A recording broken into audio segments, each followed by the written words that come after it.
Magandang araw sa inyo mga kaibigan. Itong ating almusalita sa araw na ito. Ang ebanghelyo natin ay John 15:18 to 21.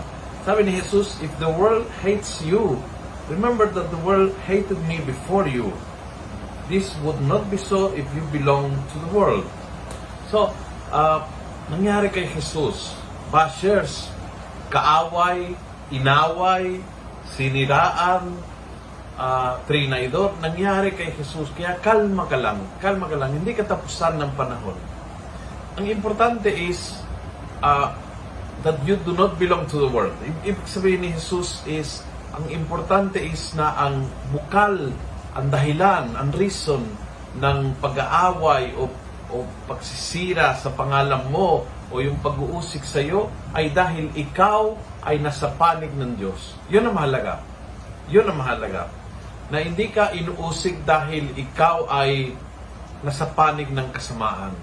Hindi ka inuusig dahil ang sama-sama ng ugali mo, kaya maraming kaaway.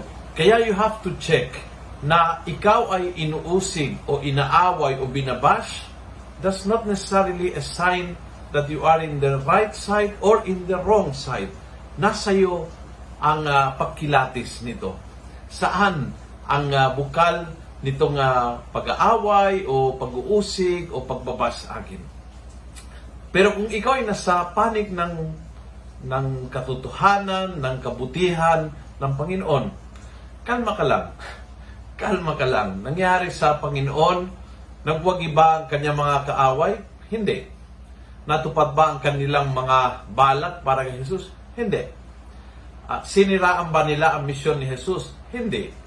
Kaya dapat lumalakas ang loob mo nung malaman mo na kahit ang Panginoon ay binabas, siniraan, inuusik, walang ginawa dahil siya ay nasa panig ng Diyos at ang panig ng Diyos ay laging magwawagi. So ang tanong ngayon ay ang pag-uusik at paninira at pagbabash ay dahil ikaw ay tumatayo sa side ng Diyos o dahil sa masamang ugali o dahil sa masamang ginagawa. Kung ikaw ay tumatayo sa panig ng Diyos at nag-i-encounter ng pag-uusig at ng pagbabash, kalma ka lang, hindi magiging tagumpay.